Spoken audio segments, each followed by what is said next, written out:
Yo, what's good, everyone? I am recording this after I recorded the video already, because I did forget to mention something I want to talk about. With Fallen and the Virtuous, this will have a lot more value, and I think in NTCG at the moment, at least, like what I would play and was playing before, is Harmonia with Fallen and the Virtuous, and Harmonia is a card that should be coming soon. In Master Duel, possibly even in the next pack, which is why I think it's important to mention this. I think the build with Fallen Virtuous will be better than Fisher, possibly, unless for certain matchups, because what I usually do is I side in the Fisher rather than play it in my main in TCG. But why is Harmonia and Fallen Virtuous very good? Because you can actually get turn zero plays. Okay, first of all, you play Fallen Virtuous because you are not um, playing Fisher, which means, these two cards do not work together because you can't activate Fallen Virtuous under Fisher. Um, so what that means is that Fallen Virtuous is obviously a very powerful card that you should be playing if you're not playing Fisher. And for Harmonia, if you have 3 Rebirth in your in your deck, which you should be playing when we get Harmonia, what you can do is like you open a Rebirth, right? It's a dead card in hand. No. You go Harmonia, send pack bits, you pop a monster obviously, and then you go pack bit. So this card actually lets you discard a card from your hand and then push a monster they control to their back row. So already 2 interruptions. Then if they summon, Rebirth Engrave is going to trigger, right? Because you dumped it with this. Then you get to summon any of your small monsters. Let's say we go Alazonia, okay? Alazonia is going to flip up. You add any monster you want from your deck to your hand, okay? Let's say we add Pixia because it's good in this matchup, or we add Mar because we need this in this matchup, right? You get to add whatever you want, and you also get to banish a card from their hand, okay? Or you go Pixia immediately, summon that, if they trigger it, and they are playing like a deck that targets, they could lose. If they're playing Draco Tail, summon Trito. They trigger Engrave, Trito triggers, pop their back row, summon another card from hand. Then you get to trigger Alazonia. This is what I used to do in like TCG, play multiple Tritos and then make that play when it comes up with Trito against Draco Tail. And that was like quite disgusting. You can also get to tail as well. So you get to add the tail directly, which you only played one of, right? I actually haven't seen anyone at all talk about this. I don't know if anyone even knows about this turn zero play. But yeah, I think I'm like one of the only people, if not the only one, who actually makes this. But when we get Harmonia, hopefully, this should be like really fun because it's gonna make Rebirth a lot better to play, and it's not really gonna be like that bricky. It's actually gonna be more so of like a turn zero enabler, so it's like kind of a hand trap, if that makes sense with Harmonia. But yeah, you can also make that play technically with like some other cards like Chaos Hunter and so on. But you don't want to play these awful cards unless they're actually good in the meta, like against Malice, for example. But yeah, I just thought I'd like mention this quickly. And I hope you guys enjoyed the video. Yo, what's good, everyone? Welcome back to my channel. So today we are going to be looking at some more gameplay on ladder. So there has been like a significant shift in the meta as to like what people are playing, and it's actually been quite hell to play. So I changed up my deck for that, and I'm actually like doing a lot better. Um, the thing is, like people initially were siding and stuff, not siding in, but like playing stuff to like counter Draco Tail, Branded, and so on. So then some other decks were like, wait a minute. Okay, so people are trying to counter these top decks with cards that don't affect my deck. So people are starting to whip out like Sky Striker, Radiant Typhoon. There's even like a new version of Radiant Typhoon running around, which is like Zodiac Radiant Typhoon. And then like some other decks like Elvnotes versions, variants, whatever.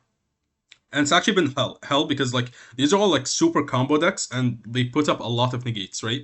And then also people playing like Vanquish Soul K9, which I saw like a billion people tell me like how the hell do I beat Vanquish Soul K9? We'll talk about it. I do actually have a replay so we can like go over it. So because of this, I changed up my deck to counter these decks because these decks can actually be quite annoying. So you can see I actually cut the Fisher, I cut the Shifter because I haven't seen a single Draco Tail or Branded player in 2 days. Only today I saw like a couple people, but aside from this, it's all Sky Striker and Radiant Typhoon at the top, and like some other stuff like Elvnotes and so on. So because of that, because of this, I don't think it's right to play Fisher. This is where you whip out your Fallen the Virtuous, and this is a lot better. You guys have not seen me play this, but I will show you like interactions and talk about things probably like people don't actually know, they're not familiar with Fallen the Virtuous in this deck. And then I do play the Full Loss and the Prolia. Because of these combo decks, they actually summon a lot. The way you actually beat them is just with Engine. So play Prolia, they have to play into it. Otherwise, their board's going to be weak enough for you to break with your Enneacraft cards.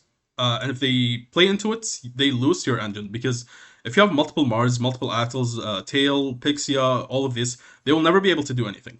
This is like, against Vanquish Soul K9, if they play into like your Prolia, they lose. Like straight up. They will never be able to play through like Leons and Mars. And then the other thing is Nibiru. I know this is like, what the hell, Nibiru in Enneacraft? Yes. I like to play this. It is optional. You can cut this if you don't want to play Nib. The reason I'm playing Nib is because no one expects Nibiru in this deck. Nobody. They actually don't expect any hand traps, except Maxi and maybe Shifter. So when you like let them play and you have a Nibiru in your hand, they will not play around Nibiru. They will push through trying to go for lethal, and then you hit them with a fat nib, they scoop. This actually happened in a lot of my duels, and it's really funny. When people start to catch on, you can take out the nib technically when they start, stop playing these shitty decks like Radiant Typhoon and so on. And then these will have a lot less value because Draco Tail doesn't care about Nibiru, Branded doesn't care about Nibiru. Kewl Tune to a lesser extent, but they could get hit by a fat nib sometimes. But usually they can play around it because they can see your hand, right? And then these have a lot of value right now. So I actually have been enjoying these a lot. They've been probably the best cards in the deck, I'm not gonna lie. But obviously the main drawback to playing these is like there's a higher chance you brick, which is why I'm playing 1 Rebirth, I cut 1 Atel, and I play only 2 resets. And I'm not playing the 3rd Fallen the Virtuous because I don't want to push the deck into like higher than 43. And you can technically play 44, but I'm gonna keep it at 43. And if you play a lot more than this, the issue is that you are gonna brick a ton because we're already playing 2 Prolia, 3 Fua, 2 Nib, and then Rebirth, which is a brick, and then these, which technically they're not engine, right? So they're also bricks.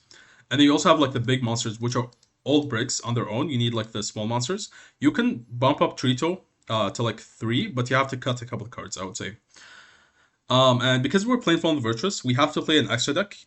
Mainly just Albion and Dogma. You don't need anything else. These are all like flex spots. They will almost never come up. Oh, and the Ecclesia Synchro, obviously. So Ecclesia Synchro, Dogma, and Albion. Aside from this, everything else is optional. I see a lot of people say like, why don't you play this card? Why don't you play this card? I am aware you can play some stuff that could come up in like an unlikely scenario, but they're not needed because first of all, I don't want to craft URs. That's the main reason. And second of all, they will almost never come up. If they come up in that one duel, I'd rather just lose than craft the card, to be honest. But if you already have the card, then you can play that, right? So yeah. So for Vanquish Soul K9, a ton of people have been telling me like, please make a video on Vanquish Soul K9. I have not run into Vanquish Soul K9 in like my entire time playing this, except today. So I will show the replays and I will talk about how you beat Vanquish Soul K9 as well. Because I did play it around, against it a lot in the TCG when this deck was a thing. And I'll show you like some cool interactions with this and show you like the value of Nib, Fua, and Prolia. And yeah. So let's get started here. Okay, so I have, I think like 6 or 7 replays. Let's see. Okay, I will start off with Vanquish Soul K9 because I do want to show off, like talk about this because this is the thing people want to see the most. You can see this is standard like Vanquish Soul K9. So let's see. So this matchup can be quite tough if you don't have enough engine, but there are a couple cards that can save you in this matchup. The main issue is Zeus. It's not the actual deck that's a problem, it's Zeus because Zeus can be a big issue. So you can see I'm actually on Fua here. Fua can be decent against him to a lesser extent than Prolia. Prolia has a lot more value. So let's see. So we also opened Rebirth, interesting. So he goes into Roy, we're going to chain Full Loss. And then he is not going to Ash. Okay, awesome. Well, let's see how many draws he's going to give us here. So he summons a Jokel, and then gives us another Oceaneria, and then he is going to go Lantern. Let's actually speed this up. Goes Ripper, we can't activate anything else, so if we draw Nib here, it's not going to be usable. And then Izuna, okay, sure. And then he goes Lantern, revive the Noroi. And then he's gonna probably add Case of K9. Yep. So I think this guy actually gives me multiple draws. So he looks at my hand, and then he's like, okay, this guy is on Enneacraft. It's a loser deck, so I'm not even gonna commit to anything. Okay. He probably has Holy Sue in hand, but we'll see. Like, I think underestimating this hand and just passing on this is definitely incorrect. You should give me a couple more draws, but sure. So we are gonna top deck a Fallen Virtuous. Okay, Fallen Virtuous. Against Vanquish Soul K9, it has tons and tons of value. There's two things you lose to against Vanquish Soul K9, in my opinion.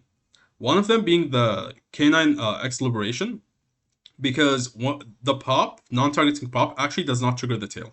So if we read tail real quick, tail is a super annoying card because it's just pretty horrible. This says when your opponent activates a card effect that would destroy a card. Okay, let's actually read the this one. This says then you can destroy one card your opponent controls. This is optional. This is like Draco Tail Pan. That means you cannot trigger tail to stop this, which is obviously, it's ass. It sucks. And that means they're gonna get a pop on one of your cards non-targeting. It's not gonna trigger Pixia either because it doesn't target or anything. And then they go into Werewolf. Werewolf is the issue because Werewolf looks at your hand, they see exactly what you have, they banish the one card you need, and you lose. There's nothing you can do to stop that. Because if you try to activate something, they just chain the Werewolf to that. So unless you make them go into Atl, and you already put up the monsters on the board, which is quite unlikely that they let you do that, then you're probably gonna lose. And also they can start going Caesar, pop your cards back and forth with Caesar and the Raisin. And then Holy Sue can also take control of one of your face-ups. So if you have Pixia face-up on the field, they can actually take control of it, and then you can't target with the field spell anymore. Can be quite annoying, but I think it does come back in the end phase, if I'm not mistaken. So yeah. So Fallen Virtuous here. In the draw phase, we're gonna pop the Ripper because he cannot go for Liberation in the draw phase. It has to be in the main phase. This is the correct way to use Fallen Virtuous in this deck. And it has a lot of value here. You guys are gonna see here. We're gonna pop it, and now he loses out on the double interruption off of this. This is not really an interruption because if he negates something in my hand, I just reveal again and summon this right here. Because we stopped this, our chances of winning can go from 30% all the way to 80%. Just because of that one play, right? That's why Fallen Virtuous has tons of value. So we're going to set this, which is going to be amazing here against Functional K9, because they're going to constantly summon from the hand. They're going to go Caesar, summon from hand. Borger, summon from hand. Raisin, actually, Raisin doesn't really trigger. It's the Holy Sue, I mean.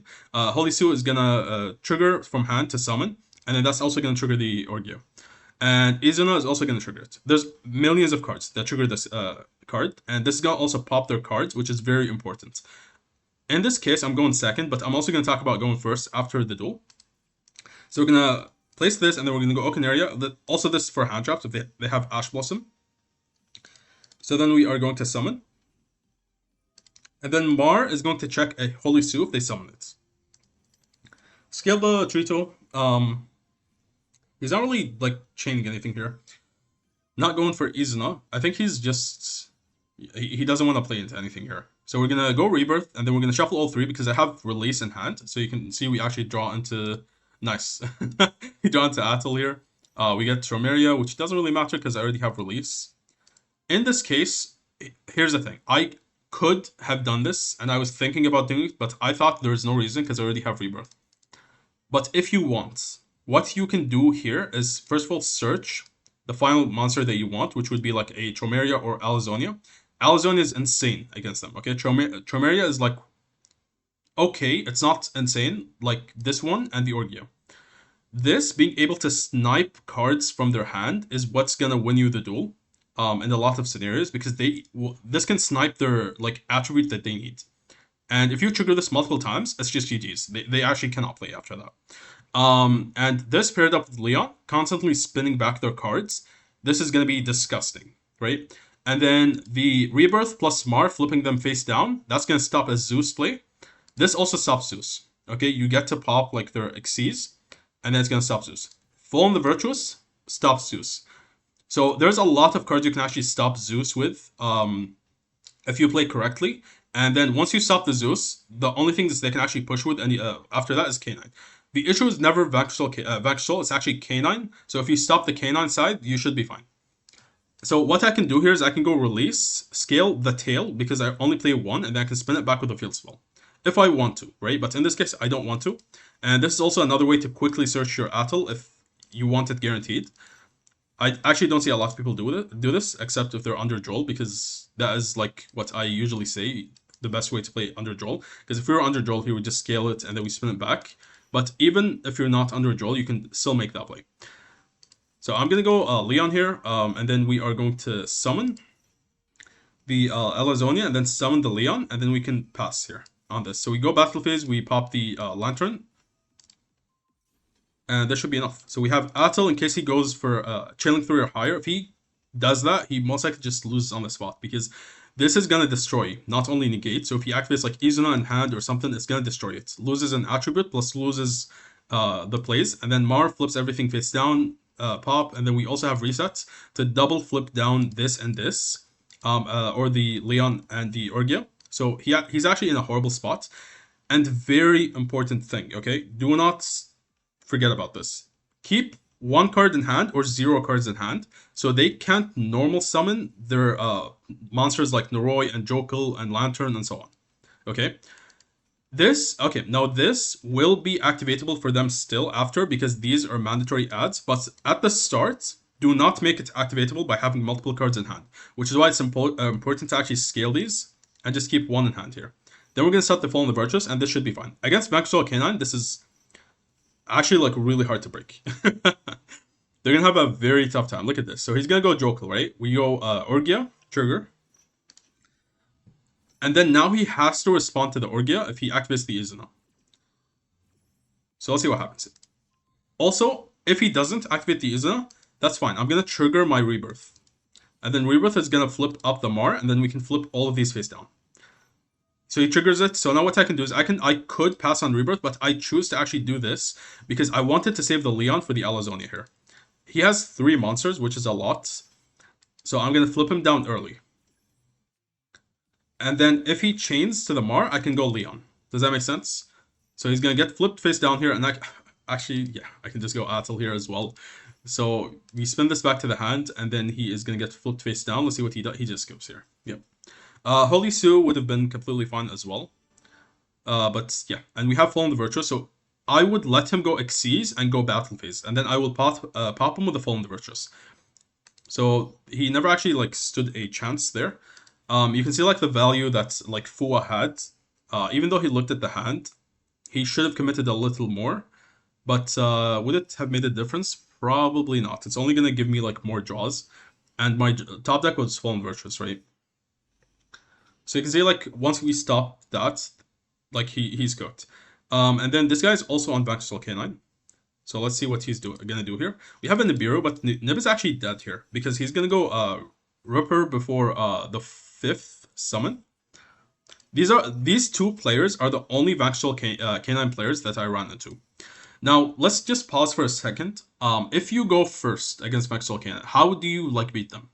I will be honest, it's actually very hard to put up a board that can beat Vanquished K9 if you're going blind, best of 1 formats. Because Vanquished K9 is not the top deck at the moment, and you actually see it a lot less often, you need specific cards to actually beat them. You need Rebirth with the Mar. That's 100% like something you need, which is why 3 Rebirth would be nice in that scenario.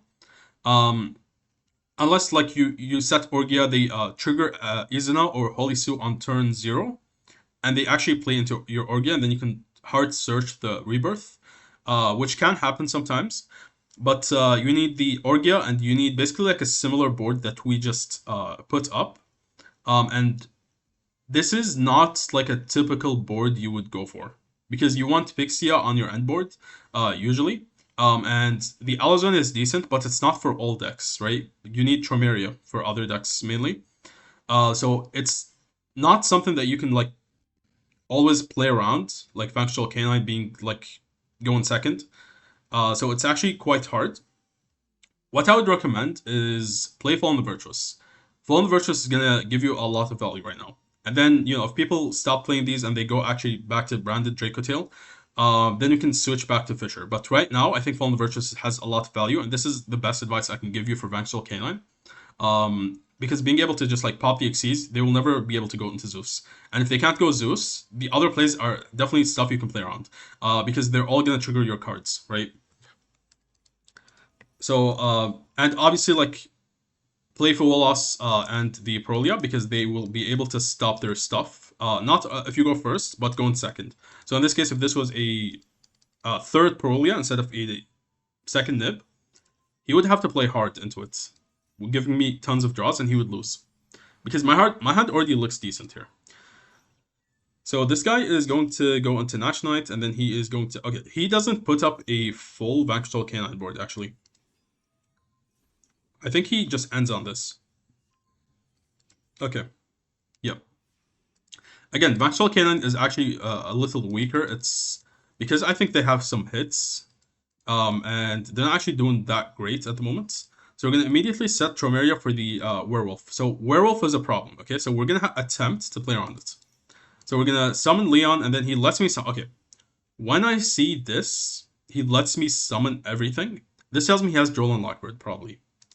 Not always, but it's likely that he has Droll. So let's see what happens. So we are going to search. We are going to go for release. That way, if he Drolls, I can release whatever I want here, and then I can obviously chain the Orgia to his Droll, and then add the field spell. Yep. I actually don't remember this duel, but this is like something that you catch onto after playing a lot of duels. So he actually goes Droll and Lockbird. So now we can trigger the Orgia. And now if he chains the Umbral Horror to negate this, I can chain Leon. He doesn't. Okay. He waits for this to resolve. Just so I don't trigger the other effect. This is actually quite smart that he doesn't do anything, because he doesn't want to trigger like any other small monsters, but you know, there isn't really that many cards that can trigger off of this, like small cards. And mainly because like these cannot trigger under Joel, because they are mandatory effects to add on flip. And you can't add, right? So on a new chain, we're going to attempt to pop, and now he negates, and now he's chaining, so I'm going to go Leon. Cool. And then we have like a tail, which is actually not really doing anything at the moment, but it's going to be good against him next turn. And then he goes here. So Leon would be able to spin back my cards and his cards as well. So bye-bye Ripper. And then I get to actually like summon my monsters, and I have a fat Nib waiting for him, right? So what I would do here is scale whatever I want. It's hard to actually like see here. Scale the with the release, and then go field spell, spin back whatever I want, which would most likely be, let's see what we have here. Leon, Tromeria, and Orgia. I could go Alazonia here. Actually, we have Alazonia. Okay. In that case, I can instead go for either Atel, or you can go for Mar. I think Mar has less value, mainly because of Zeus. So you could instead go for another Leon or one of the small monsters. So I would maybe even go for another Orgia. Okay, so that was just Vanquishal K9. Now let's watch this one against Kewl Tune. Alright, people have been playing a lot of Floodgates as well. Like, the meta is actually just awful right now. I've seen also branded players go Granganol, dump a Diabells, and then Diabells Floodgates you because you can't set spells. They revive it back with the Fallen Virtuous. So in this, I was, I think, playing a Sphere mode over Nibiru. So let's see why I cut it. You can see, like, this is the build with Fisher, right? So this build was not actually doing very well because people were playing other stuff. So he's gonna look at my hand, he knows exactly what I have, and then he's gonna stack the top of my deck with a Pixia, because he can technically just play around the Pixia. He I think summoned a Ogre for my pen scales. Disgusting, right? So the Fisher is actually gonna stop his Ogre. Okay, we have two plays. We're gonna immediately set Tromeria. Now this is what gives you an advantage over your opponent. They get to see your hand. They know exactly what you have, but they don't know how to play Enneacrafts, right? A lot of people don't know. Actually, for like a year now, like a lot of people just don't know how to play Enneacrafts, right? So that's why I'm making these videos. They don't know you're gonna go set Tromeria, and that you're gonna have an additional ad for free off of this. This is gonna mess everything up that they just did, because they already have in their mind, okay, he's gonna activate from hand to special summon, then I chain remix and blah blah blah. So you go set remix. Set Tromeria. What's your response now? Let's see. So we go Fisher, and then he has to go Remix. Again, like I told you guys, when you go Fisher, 100% of the time they will respond to this. These decks, at least. So now we get to go Tromeria, and if he chains, goes Ash Blossom. And now we can go Leon. We know this is KTS. So let's actually see if I even go Leon. I don't. Okay. Reason is because this would negate it. And I actually wanted this on the field because on a new chain, this is going to trigger again. And then if he if he doesn't activate 2 cards chaining to his own cards, he's gonna play into Leon and lose. So let's see. This is actually like a big brain play here. Watch this, okay? So he adds back the Rico, summons the mix. And then he is gonna go for this. Okay, now we are gonna activate this chain link 1, and then he goes to pop the Fisher, and then he chains this to pop the Leon. That's completely fine. So what happened here is that he gets to pop the Leon, but Tromeria is still gonna trigger to negate his Zalon or his RS. He knows I have Sphere Mode, so I don't think he's gonna play into it here. So we're gonna negate the RS, and then we go resets. Activate reset to spin this back because we haven't used the effect just yet. So he's gonna actually negate it with the Zalon to stop this from happening. And I still have a Trito in my hand to continue playing. Alright, so he adds a clip here, and then we are going to scale the Trito, and then we are going to go release. Okay, he doesn't have another Rico. Actually, he already used the Rico, that's why. Yep. So we're going to go release for Alazonia, and then we are going to search the field spell. Actually, okay. Actually, yes. Okay, I was on two Rebirth in this build, so you definitely go Rebirth there. When do you want to YOLO draw 3? Okay, it's not that you never go for that. It's that it's very situational. This right here, situation where I go Rebirth. Because if I don't, I lose. I have to YOLO draw 3. I need to draw into like one of the big monsters. I need to draw into like at least one play. And then I actually have a chance to win here. So you spin everything back, draw 3. Perfect. Now we have Atel, Mar, and a play. So this is where you would YOLO draw 3, right? So he's going to trigger the clip. He doesn't know what I have now, by the way. So he's going to immediately go into Crackle, which makes no sense. Crackle doesn't really do anything. You guys don't see this play being made a lot, and it's for a reason. It's not always that you want to trigger this on your turn. But in this case, okay, watch this. We trigger it immediately because he has the potential to actually chain link block his clip. So because he says I'm going Rebirth, he doesn't care here. He goes Crackle anyway. So what's going to happen is I'm going to actually manually flip up the Mar now. It does waste the Rebirth, but if I had not activated this, he would chain link block and then he would not get flipped face down. I want all of these face down now. So he doesn't have these negates on his turn, right? Dromeria is only negating this for this turn. So he gets negated and destroyed now. So he's going to be able to revive. But he revives on like a higher chain than Mar, which means he's gonna revive and then get flipped face down. Good play, right? Yeah, Rebirth can be very good sometimes. So we flip him face down, and now we can go Tromeria, summon Atel, and now we can scale the Tromeria. And then we can get to search a Okinaria here. And then I, unfortunately, have used my normal summon, so Sphere Mode is not really live. And I think it was worth it. You guys saw that we actually benefited from that. So that's why, like, Sphere Mode, for me, personally, I don't like that much because I make plays like this. I benefit more from Engine than, like, a Sphere Mode. And usually they can just, like, play around it. So I actually go for Alazonia. Why? Because he has no cards in hand. If, like, he activates the JJ KT, I chain this, banish the final card in hand, and he loses. So I think he has to just special summon. And then the special summon also adds, which means whatever he adds, this is going to be on the lower chain. So it's actually going to banish it still, okay? Look at this. So we go Alazonia, and he can't chain anything. Okay, well, if he had not chained, he would have lost anyway, because these are face down. So what would happen here is that he would summon. This would be chain link 1, and then he activates chain link 2 to add. Whatever he adds gets sniped off the Alazonia, right? And then if he chains anything else, like he's doing right now, he plays into Atel, and the entire chain is destroyed. So he was trying to stop the Alazonia here. He should have just let it YOLO 50-50. I banish either the Ogre or the card that he added. But yeah, Plays into Atl, destroys everything, and now he is cooked. Can't flip up the monsters that are face down. Yeah. You can see like I add the reset here as well. So let's see this one. Flying Dog. What is this guy playing? This actually ended on turn 1. I don't know why. Did I nib him here? Maybe. Actually, I know what happened. I think I know what happened. Yeah, it's that duel. Okay, look at the power of Charmies here. We go Perolia in the draw phase, found TTT, and this. Elvnotes, okay? You go Perolia for Elvnotes. Very powerful. So now because he does this, I actually go Fua, so he doesn't immediately go for a Synchro. So usually they go Baron, which means he is gonna have to like give me more draws here. Look at this. He just loses his mind, because like if he passes here, he would lose most likely. So he's just like giving me every draw. Do you guys think it's winnable for him now or not? Yeah, this is what I like about the Charmies.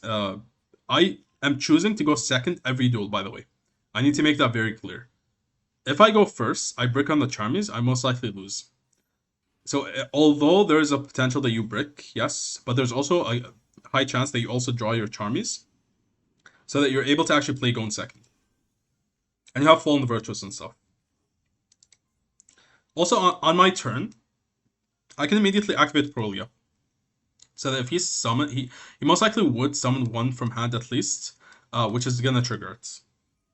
To draw an additional card. Not that I need an additional card, because like, yeah. He just obviously scopes you because he's like, there's no way I'm beating this guy, bro. He's under both Fua and Perolia. Basically Maxi. Okay, so I'll keep this for the end, actually. Let's watch this one.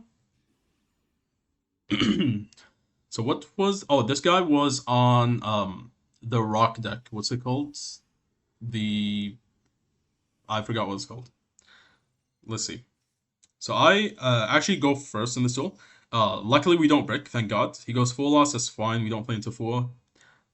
So we are going to activate Alazonia to summon, and then we're going to summon Apixia, and then we can summon the Mara as well, and then we scale the Alazonia. Our hand is actually not great, but when I see double Alazonia in hand, this is what I do, okay? You go Okinaria, and then you get the field spell, and then if you play Rebirth, you would 100% go Rebirth here. You can see I revealed Rebirth, but I only play one in this build. So it's not guaranteed, so instead, I go for this line. This is a board that actually can completely destroy your opponent depending on what they're playing, okay? With Branded, they can actually like play around these because they can like chain High Spirits, chain Droplet, chain like all of these effects and still have stuff in the grave to continue playing. But against other decks, some of the other decks, this is lethal against them, okay? Let's see. This is my Alazonia combo here. Okay, awesome. This deck adds a shit ton. Okay, and if you start banishing their cards from hand multiple times, they're absolutely cooked. So this is our first banish with Alazonia. You want to also set this up with Pixia, by the way, because Pixia is going to be an additional banish from hand, and also gives you protection from targeting. So we're going to add a Leon, because Leon is good against them. And then we are going to go for this, and then Chainlink block it with the field spell. Also, this is going to push it into the back row to make my reset live. That way I get to flip down one of my other Alazonias. So we snipe one of his cards. Now he triggers Engrave. So you don't activate Okinaria. You can activate it here, but you shouldn't, okay? We're going to make a better play with Alazonia, okay? So he is going to add. We're going to activate Alazonia again. Snipe another card from hand. What do you guys think we're going to snipe this time? Okay, add a release for the following turn. He is going to add the Delta. What's going to get sniped here? Let's see. We go reset, flip it face down. In case he goes Droplet, what's going to happen, like Droplet attempts to negate, this is going to flip it down Chainlink 2. It still resolves and banishes a card from hand. So we flip it face down. Banish card from hand. It was the Delta that he added. Funny. Now he goes Sigma. This also adds, because he goes into this, adds another Magnet Bonding, or whatever it's called, and this is going to banish another card from hand. Alright, so let's see what we snipe this time. Look how many ads we're getting off this. adds a magnet bonding, and then we are gonna snipe a card. So he actually chains magnet bonding so it doesn't get banished. He's super desperate now. He's just losing his mind. He is gonna fuse with these two, goes into the flux. Flux targets, so Pixie would actually check this. And if he, this is the one that targets, right? Yep. And then Pixie would also banish the final card in hand. So if he goes for that effect, he loses here. So let's see what we snipe. We are going to snipe the, oh, it's a barrier statue. Okay, damn. You're trying to floodgate me? Hell nah. Alright, look at this, guys. Activate Flux to revive. And then he's going to activate this to send. And then he's going to go battle phase. Okay. If he went for this to, like, summon, if I activate something, he can target and destroy, and then this is going to trigger and banish a card from hand. No, he can no longer target. So because he attacks over this is what I was waiting for, okay? Once you banish cards from his hand, we banished 3 cards. Here's what you can do. Trigger Okinaria. These should be coming back in the end phase. Okinaria actually shuffles them back into the deck. You hand loop them for 3. What do you guys think about that? You guys think this is fair or not? This works better against like hand traps and stuff, but now he just has no more plays. Like we get to shuffle back the card that he milled because he was gonna special summon from grave probably. Then we can shuffle back 2 of his cards that will not come back to his hand. And then he attacks into Mar. Mar flips him face down, and yeah, I mean like this is just game. Okay, guys, don't go for this line. Okay, where you go like Alazonia Canary. It's quite, you know, it's too powerful for the meta. I don't want, you know, our cards getting banned. So that was just a fun little thing. I used to abuse this a lot with like the FTK version, but this is not like something I want to play right now. So let's see. No more. Okay, no double Alazonia, unfortunately. So we are going first. I actually chose to go first, okay? This is why I usually don't, okay? I just wanted to see if I go first, what are the likelihood of me actually having a playable hand? And this is your answer. So if I had gone second, this would have been a lot better for me because I have Nibiru in hand and a Prolia. And then I actually have a better chance to break his board with like Leon Mar. So he is on... Okay, this was kind of weird. He's on Tri-Brigade technically, but he also has Yummy, which is disgusting, right? We hate Yummy players. So he is gonna summon the Bear Brum. I thought he was a Chad until he went into like freaking Snatchy. Okay, so he is gonna go for the arms. I haven't seen anyone summon this card properly. Then he's gonna add Revolt and then put something back into the deck, and then he is gonna send this, which I think can actually add. Okay, he doesn't even add. He just like passes here. He chose to mill this so he can get Fallen the Virtuous. So the issue with this is he can't set Fallen the Virtuous. He has to add it, right? So although this is a cool line, it's better if you're going second. So let's see if we top deck a play. We do. We get the release. So we are going to summon Mar, summon double Leon. Okay, you guys need to see this, okay? Then we are going to go release. So we know he has Revolt, which he's most likely going to trigger here. Now I go Mar, negate the Revolt. Cool. And then if he chains anything, I go Leon. He does not. Okay. Now Leon can't the Mar can't actually flip him face down because he's a Link monster. So we're going to attempt to add, wait for a hand trap, and then he does hand trap. Now we can go Leon, and then if he chains impermanence, we can go double Leon. He goes Fallen Virtuous. Okay. So he is going to send a Ecclesia Synchro, which is quite annoying. But now I can trigger double Leon. Watch this, okay? So this is going to get negated. We're not actually going to add anything because we're going to have to spin it back. So we spin these 3 back. And then the Leon is going to spin these 2 back. So basically just like after this entire board and recycled our hand. Unfortunately, we do lose out on like actual combos because this, you know, got stopped. But Nibiru in hand. This is what I'm trying to say, alright? Although we bricked, although we were not able to combo, there's a huge card in our hand right now. So he goes Yummy Snatchy, kind of cringe. I don't even know how we went into that. I guess level 4 or lower Light Beast, okay. So he's gonna revive Chainlink Block from a Tromeria. He actually knew where my Tromeria was. I think what I should have done is I should have used the Leon to actually reveal, so that he doesn't know where the Tromeria is, because I need Tromeria to actually like trigger my Leons. So it was a mistake on my end not to go Leon reveal. I revealed with the Tremeria, so he knew everything, right? Except like the Mar. So he goes into this, banishes a card from the field. That's fine. And then he goes for normal summon Cupsy. I still wait here. I think I actually went for an early nib. I actually don't remember why I did this. There was a reason I did this, but I don't remember why. So because this is going to trigger in the grave, and then this is also going to trigger in the grave to add. And he has a normal summon. So looking at it now, it feels kind of weird that I actually went nib here.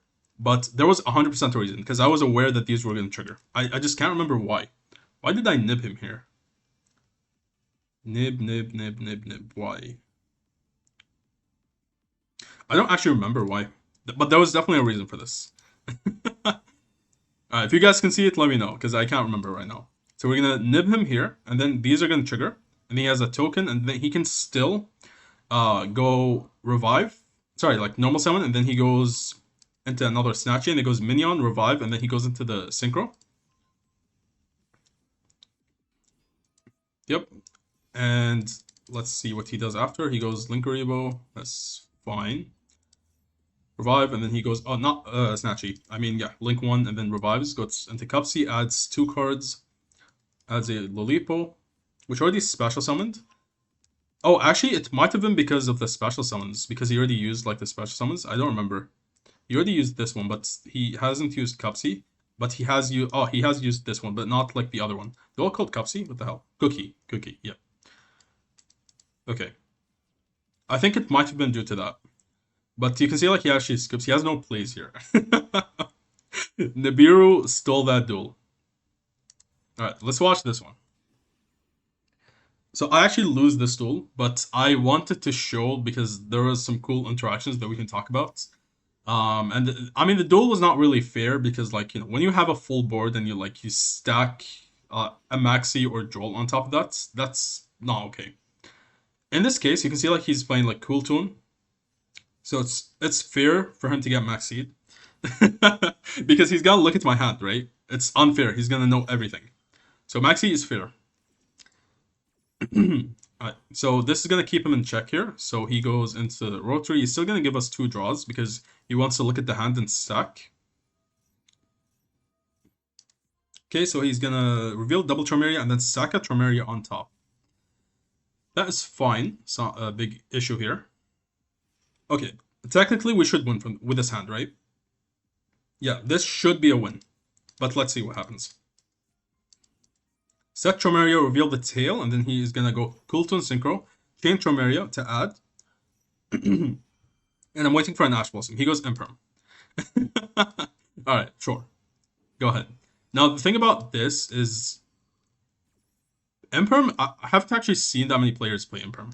You can see he actually has double Imperm in the pen zones. So if this is another Imperm right here, this is a big issue, because then I can't scale anything. Which is why I actually don't like Imperm here. And I actually need to summon the Leon. So I was thinking this is most likely called by the grave, but I was thinking it possibly could be Imperm as well. So I go Leon. We are going to go Chain Link 1, and because it's negated, it still triggers on Chain Link 1, so he has to play into the Leon. Because he summoned this, and I can actually see what he did, he only sent Mix, so he's actually going to play into Leon here. So Leon should win here. Just spin 3 back and win.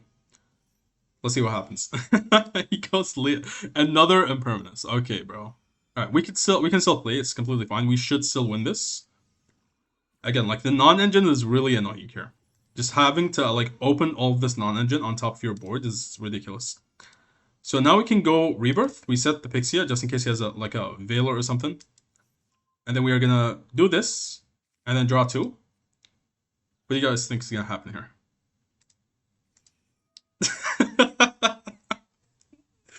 Yeah. This is very annoying.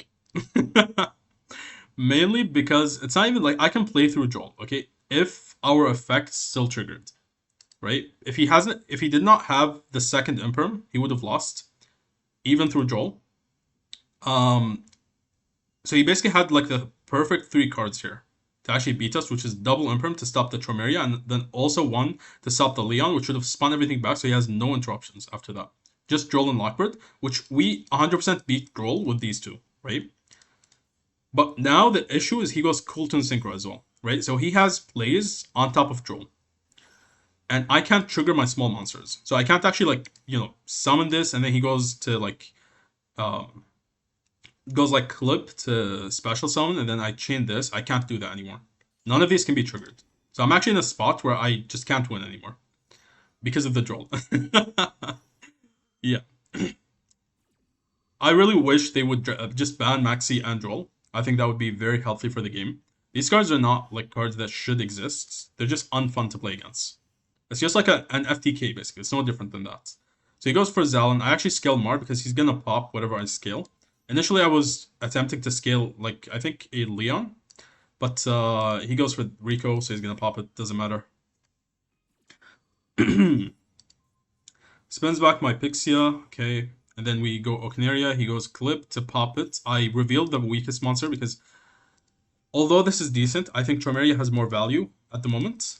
And I do want to keep the Pixie on the field. I need the big monster. So he's going to pop it here. Yep.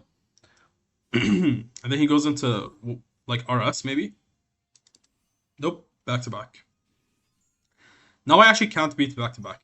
Because anytime I activate, he's actually going to just, like, revive more monsters and then synchro again and again and again. So I attempt to play around this, okay? I tried my best. He goes Loudness. I go Summon Pixia. Because he's summoned, I trigger my Rebirth to flip it face up. Why? Because if I flip this face up, he actually has nothing banished that he can target with this, which means he has to target the Grave, and this would actually stop him from triggering these. But then he has Loudness as well. So he can just, like, spin this back to the hand. So he goes Clip, Banish. This was a good play, but, like, under Droll, I actually can't do anything because I could have just, like, summoned Tremeria, and then he triggers this, and then I get to add, and then I get to add again, and again, and again, just trigger this infinitely, because he keeps special summoning, right? But Droll and Lockbird. So this was a good play, technically, triggering this on my turn to flip up Pixie immediately, so he can't target. But now he can't target here, but so he can't, like, go for, like, the, what do you call it, mix to pop, but he can copy the Trackmaker to spin this back. Yep, and now what's gonna happen is that I'm gonna be able to, like, summon either Pixie or this, but it doesn't matter which one I summon. Because if I would 100% summon Tromeria, right? And then I would activate Pixie at special, he triggers this, and I get to add. But we can't. so like, what even is this scenario that I'm in?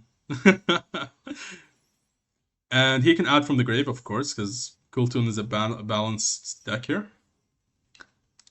And then we're gonna speed this up, and then we just pass here. We have literally nothing. We actually can't play through any of this. So yeah, that was, like, quite unfortunate, but I think it was still worth showing just for, like, the Rebirth play, because it's quite decent that you know how to, like, properly activate Rebirth. Because you don't always use it on the opponent's turn. Sometimes it can be more beneficial for you to use it on yours. In this scenario, obviously, because of Joel, like, mess everything over, so the duel is just not fun. But this could have been, like, a very fun duel. So it doesn't really matter what we do here. We are going to lose regardless. You can see I actually attempt to do this, and then we trigger Pixie, and then he goes back-to-back, or Zalin, doesn't matter, negate, destroy. Yeah, just, like, you don't need a mind or any brain cells to actually, like, win this duel at this point. Just, like, summon, attack, attack, attack. Yep. Yep. So these replay, yeah, I think, like, the meta at the moment is, like, quite nasty. It's not really fun to play. I do have the urge to actually play Branded Dracotail for fun. I think I'm, like, on a 3 win streak right now after, like, switching to this or something. Let's see. I am, yeah, I'm on a 3 win streak right now. 2 away from Master 2. Yeah, I'm not sure if I'm gonna continue to Master 1 with this. Maybe I should. You guys tell me, okay? I might switch to Branded Dracotail because I actually haven't played the deck at all. I feel like in this, meta at the moment. And this entire season, actually. Only, like, at the beginning. So, yeah. Deck is really fun, like Branded Dracotail, so that's why I want to play it. But this is what I'm playing at the moment, so if you guys want to copy this, go ahead. Again, like, I think Fua and Pearly have a lot of value. Nibiru, optional, you don't have to play this, again. You guys just saw like, and then these scenarios actually did come up, and it was decent. I think every duel I opened nib actually did come up. Um, yeah, it did come up, or it was very good because even if I won and they never actually played into it, they were checked by the nib because if they had outed my board, they would lose to the Nibiru after. So it's just a very good card to have. And then Fallen the Virtuous, I would recommend you guys actually switch to this as well, for now, because it's performing a lot better than Fisher. If you go up against like Draco Tail or Branded, yes, Fisher would be a lot better, but no one is playing these decks anymore for some reason. It's literally all just like Sky Striker and Radiant Typhoon. So yeah, I hope you guys enjoyed the video. If you guys have any questions, feel free to drop them in the comments. I do read you guys' comments as well. And yeah, thank you guys for watching, and I will catch you guys in the next one.